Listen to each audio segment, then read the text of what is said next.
Hello friends, and welcome back to the channel. Sorry it's been a little bit of a lapse in between videos. We have been super swamped, crazy busy around here.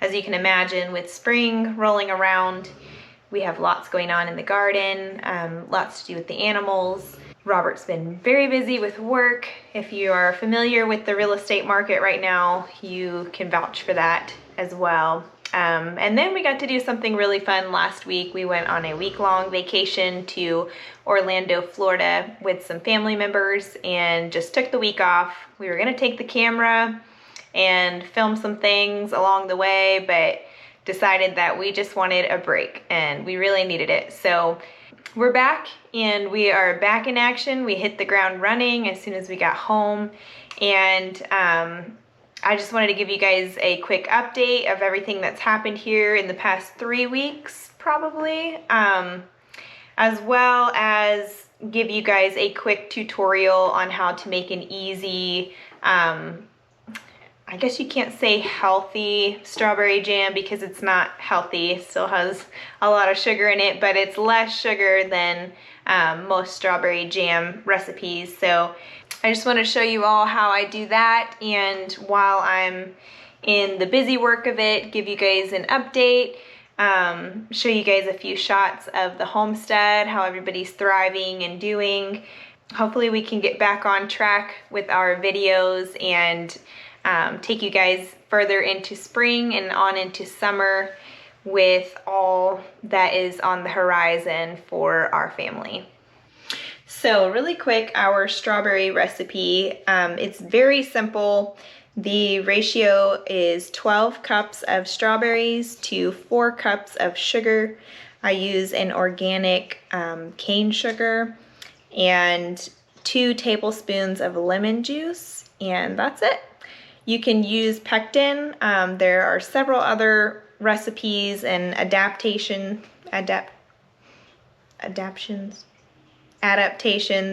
out there that you can use to do more sugar, maybe less sugar with pectin.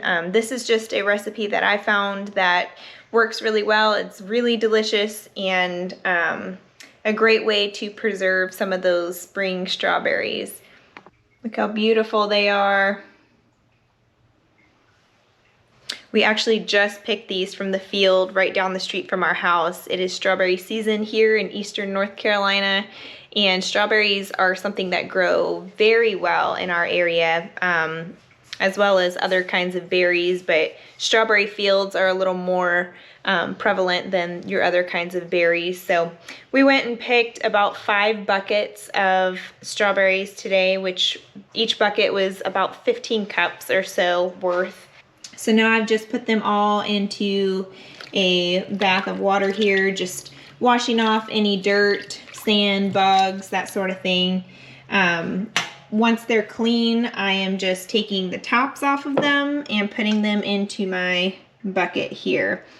And I'm going to fill it up to the 12 cup mark, add it to my big stock pot here, and then I will add my 4 cups of organic sugar, and I don't have them out yet.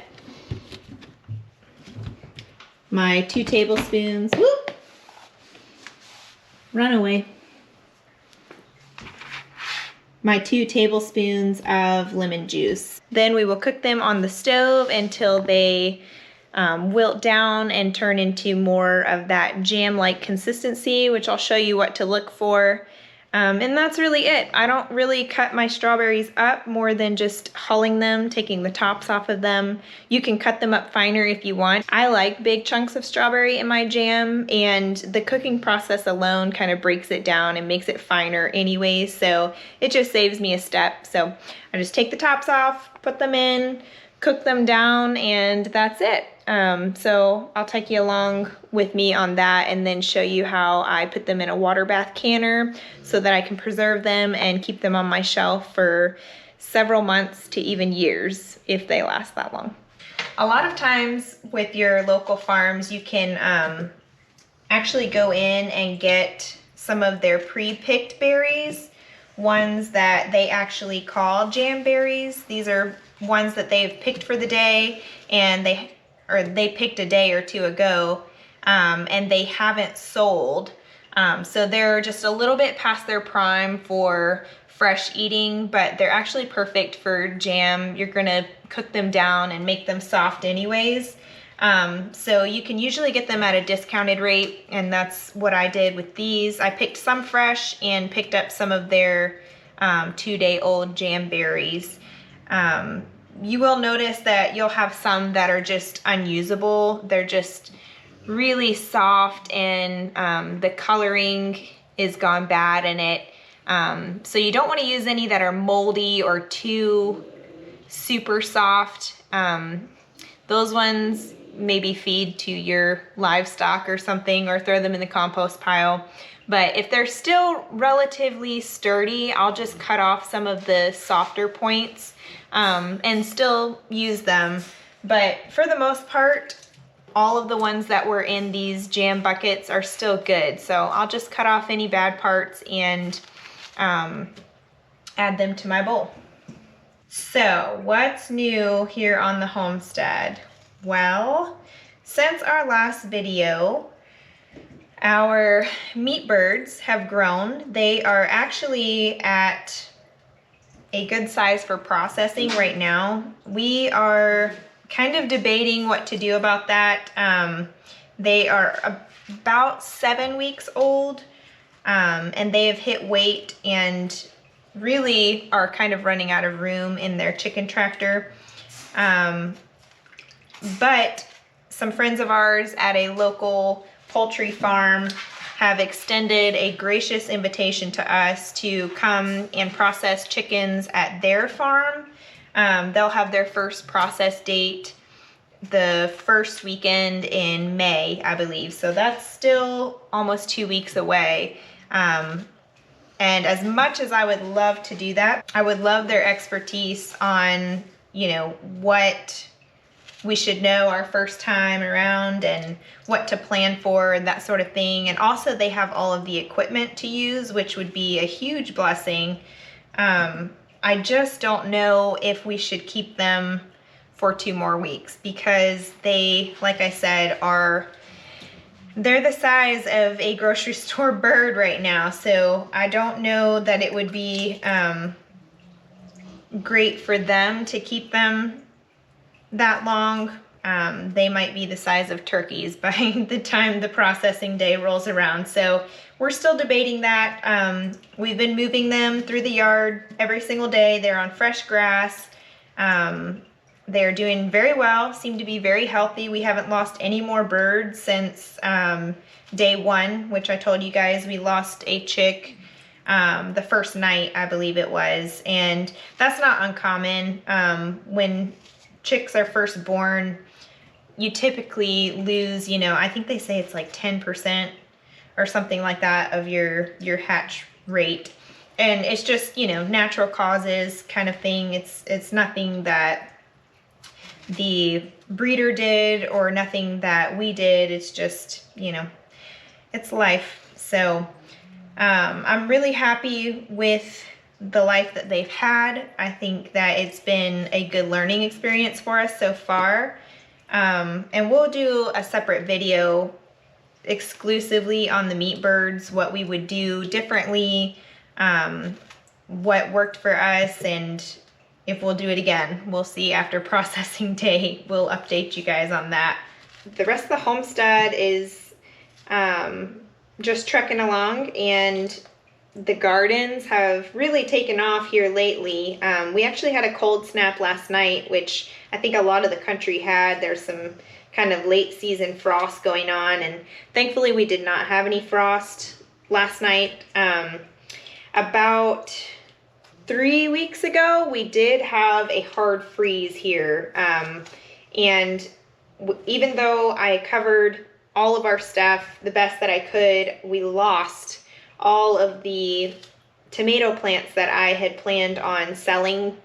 I did have them covered, but with them still being so small, they were just so fragile, and I should have made sure that their roots were good and wet because a dried out root system is very fragile and very susceptible to either drying out further and scorching the plant or a plant freezing. So it's very important to keep your roots good and hydrated, and I should have watered them again before that night. And that's just one of those things that it's kind of like after the fact, once it's said and done. I usually don't keep my pots outside of a self-watering pan. You guys have seen where I've planted my seedlings into a pan that's a self-watering or self-wicking system.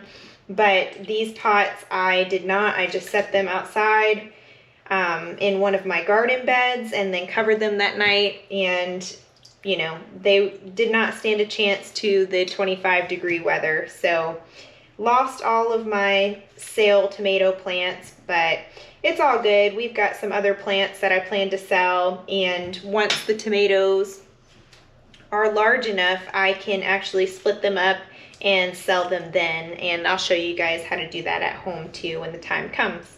All right, so there we have it. It's a little bit more than the 12 cup marking. It's more at 16 cups, which is fine. I'll just adjust my recipe according. I'm gonna try and do as close to the recipe amount per batch as I can, and I will show you why that's important. It's never a good idea to double or triple your jam recipe. I'll go ahead and add the extra 4 cups that are in this bucket to just round it off, and that will be fine. All right, so I've added my strawberries, which I said was about 16 cups worth of strawberries, a little bit more than the recipe called for. I've got my 4 cups of sugar, which is what the recipe called for, but I'm not gonna add any more than that. I think that's plenty for what's there. 2 tablespoons of lemon juice is what the recipe calls for. I went ahead and did closer to 3 because I do have the extra strawberries. The lemon juice is what's gonna help the jam to set up and become a little bit thicker. It has natural pectin inside of it, so it will help to give you that jam-like consistency. So I put a little bit extra of that. I'm gonna go ahead and move it over to the stove and start cooking it down, getting them releasing their sugars and juices and that sort of thing. I'm gonna do that over like a medium-high heat. You don't wanna leave the pot for too long. You want to make sure that nothing settles on the bottom of the pot. As you know, with any kinds of sugar at high temperature, they can burn very easily. So just keep that in mind while you're making jam, that you're gonna wanna be attentive to the jam at all times. So while the jam is cooking down on the stove, I'm gonna go ahead and get my jars ready, just cleaned out. I have a brand new case of jars and lids that I just wanna wash out with a little bit of soapy water. I have other jars as well, but these ones already had their lids with them and I knew it was all new, so I just went ahead and grabbed these and opened them. How is the canning jar situation in your area? Has it calmed down at all? I know that last year and even into the beginning of this year, the canning community has reported via Facebook that it's been hard to track down canning jars, and I did notice that here in our area as well. I know that there was some price gouging online, people trying to sell 12 canning jars for like $50 and $60, which is just crazy. Typically a 12-pack of canning jars should cost you about $12 or less, and just because of the shortages last year, people were, you know, blaming the high prices on supply and demand, which, you know, is what it is. I guess if you want them bad enough, you just gotta kind of deal with it. But one way that I have found to save money on canning jars is to visit thrift stores and also just reach out to the people that you know and ask if they have any jars that are laying around that they're not using or that they might want to trade you something for. Maybe they'll trade you a case of jars for 1 jar of jam in return. And jars are good forever. You can use them over and over and over. So don't ever throw them away once you're done using them. Just wash them, sterilize them, and use them again. Now your canning lids, it's recommended to only use them once if you have pressure canned or water bath canned them because of the rubber ring that's around them. Supposedly after one use that breaks down and they don't seal as well again. That's a personal opinion. For most, there's a lot of people that do reuse them maybe 2 or 3 times to try and get a little bit more life out of them. I typically will use brand new ones whenever I'm canning, and then just keep them after they've been used for like storage cans and that sort of thing. So if I had to reuse them, I will, but as of right now, I'm still able to find other lids as replacements, and that's just how I've been doing it. In the past, also with these canning lids, they recommended to boil them first to activate the rubber seal around them. The ones that they make now, these Shore-Tight lids, you don't have to do that anymore, so it kind of helps save a step. So just give them a good wash before you use them. I typically leave my jars and lids in some hot water until I'm ready to fill them up, so that way everything is acclimated. You don't risk busting your jar when you put hot liquids into them, because when the jam is done, it is very hot. So I just leave them right in the hot water until I'm ready to use them.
I do apologize for the terrible lighting, having to use the GoPro light because our microwave light has gone out and I just replaced it, so I'm thinking there's something wrong with it. But anyway, this is what we've got so far. It's starting to cook down. You can see all of the juices starting to release in there. We want to get this to a boiling point. You don't want to do it too fast and risk scorching it. So I just have it on a medium-high temperature here. And like I said, just making sure that I'm constantly stirring the bottom, not letting anything settle. And that's it. It's just going to cook down, and I will show you what the correct consistency looks like here in about 20 minutes probably. So as far as our new property update. Since the last video, they have completed clearing out the 1 acre home plot. They have done a rough grade on the ground. They have dug ditches all the way around the perimeter of the property that are pretty significant, and then tunneled them all the way out to the road where the drainage ditches are. We're just trying to get that water off the land, let it seep out. And so far so good. The texture of the land has really changed. We're still gonna have to have our builder and his land crew come in and dig out a lot of that really wet, mucky soil and bring in some more sturdy soil so that we can build on, because we don't want to have any kind of foundation issues in the future. So, you know, it's a little bit more of a process than what we were expecting, but it's all good. We want it done right the first time, and progress is being made right along. One kind of crazy thing that happened since the last video that we weren't able to get on video because it was all so sudden and so quick, and then we left town for the week. While they were burning the burn piles out at the land, an ember blew into the woods, and thankfully they knew what they were doing because they only burnt on days where the wind was blowing towards the road, and that's what happened. An ember caught in the woods towards the road and actually brush fired the entire area. So it was completely black and scorched, and that's all you can see from the road. Everything that was on the ground just torched in a matter of minutes. Apparently the forestry department was out there, there was fire trucks out there, and it was a big hoopla. But thankfully they were able to contain it really quickly, and like I said, the guys that were working on the land kind of planned for that, if that were to happen, that it would come towards the road because it was a smaller piece of land. If they would have burnt on a day that it was blowing back towards the back of the property, it could have been catastrophic, because there's no way to get any equipment back into there to stop a fire, and it could have just torched hundreds of acres. And thankfully our angels were on the job that day and helped to protect the land that was still there. Really and truly, it probably was for the best that the underbrush got burnt off. It's something that we had looked at doing anyways, just because the land has never been maintained before. So this is something that is at risk of forest fires, and that's the last thing that we want, especially once we move over there and have our animals out there. And it's kind of a risky thing. So we might actually have the forestry department come out and go ahead and control burn the rest of the property, just so that we don't have to worry about that again in the future. All right, so here we are about 10 minutes after the last time I showed you. You can see the rapid boil that's taking place here. There's a lot of liquid. It's starting to turn into more of like a syrupy texture. It's not so watery. This is the important phase here. We want it to be actively boiling so that it's turning that sugar into a thicker syrup jam-like consistency. So you're just going to keep this moving, not letting the bottom stick. Be very careful. You can see I have an oven mitt because it's putting out a lot of heat and splattering as well. And at the end of the process, you will notice that it's splattering a lot more.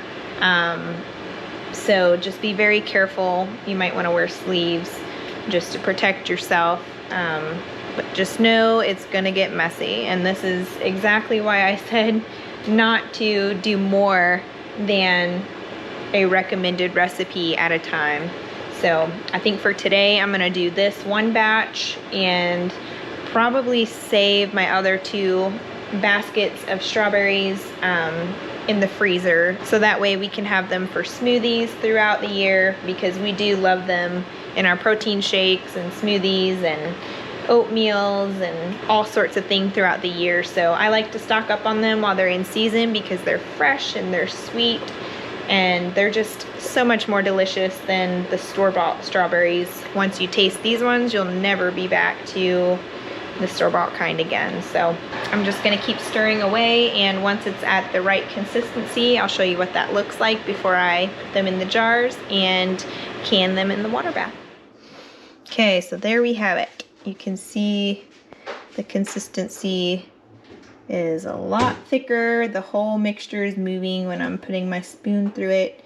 I can kind of divide it whenever I'm going through it. So I had to do this batch a little bit longer than what I normally would because I did less sugar versus the amount of strawberries that I put in there.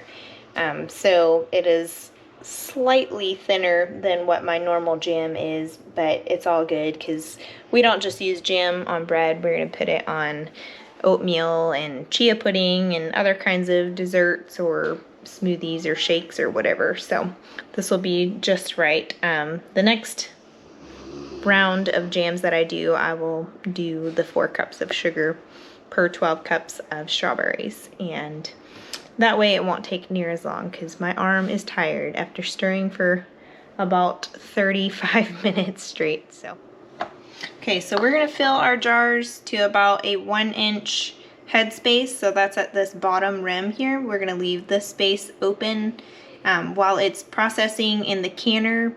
Sometimes pressure will build up and you want to have enough room that it's not going to seep out over the top and ruin your seal. So we're going to the 1-inch marking. I'm going to use my funnel here so that we don't make a mess and it's more accurate.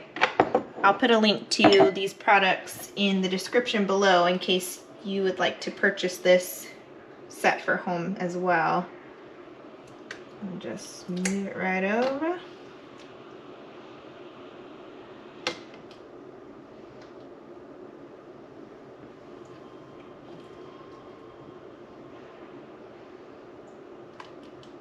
You'd be surprised at how much this stuff cooks down. You would think with 16 cups of strawberries you would have more than what this jam actually turns out.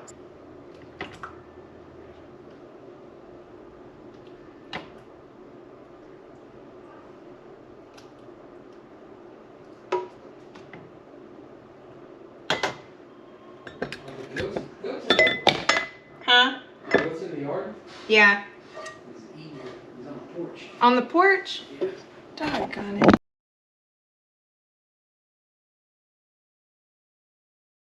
Alright, so we have our jars filled to a 1-inch headspace with our jam, and we've put our clean lids and rings on. You want to make sure that the rims are good and clean, dry, that there's nothing that's going to prevent the lids from sealing to the jar itself. And then you just tighten it to finger tight. So that means that once it starts giving you some resistance, that's when you stop. You don't crank it on there because the pressure that builds up in it could bust the jar inside of the water bath. So we just go finger tight. It's not giving one way or the other. So that's all that you need. Now we're going to lower them into our water bath canner, which I already have starting to heat up now. We're gonna bring it up to a rapid boil. Once the rapid boil starts, we're going to start our clock for 10 minutes and process them for 10 minutes, and then they will be done after that. So you wanna make sure that the water is covering the lids of your jars so that they're fully submersed in the water. That's gonna activate that lid like we were talking about earlier and cause the wax seal to join to the jar. And then once they're covered, we're gonna put our lid on and just raise it up to a boil. You do wanna make sure that you have something underneath your jars as well. Most of your canners will come with a rack. If you don't have one of those, you can use jar rings to put underneath them, but you don't want your jars directly on the bottom of your pot next to the heat source. So you want something to build them up just a little bit. These racks are really convenient because when they're done processing, you can just pull the whole thing out, though I usually just remove them one jar at a time because I'm not coordinated enough to pull the whole rack out and not drop any. So we've got our lid on, we're gonna bring it up to a boil, start the timer for 10 minutes, pull them out, then we'll sit them on a towel on the counter here and then just let them sit for about 12 hours before we go to move them. Okay, it's been 10 minutes. We're going to turn off our heat, move the pot off the heat. And typically you give this about 3 to 5 minutes for the temperature to come down a little bit. We are in a hurry tonight, so I'm just gonna go ahead and pull these out, move them onto my towel here, and let them sit for about 12 hours before we go and mess with them. You don't want to shift any of the liquids inside of the jars. It could mess with your seal. Hopefully though, once they hit the cooler air, you should hear the lids seal to the jars, and that's how you know they're good. So I'm gonna go ahead and pull these out very carefully, trying to keep them level as possible.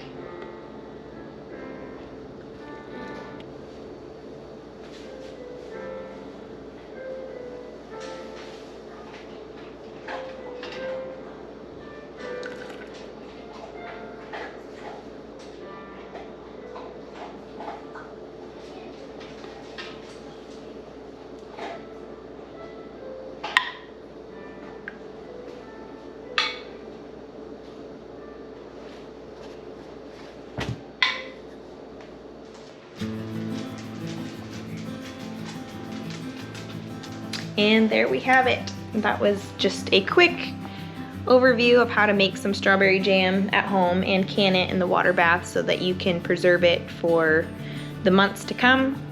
And a quick update on our homestead and our land situation, and I hope that you guys learned a little something and that you guys will be back for our videos that are coming up soon on all the new things going on the homestead. And thanks for putting up with us in our 3-week break. We're glad to be back, and we hope to see you soon.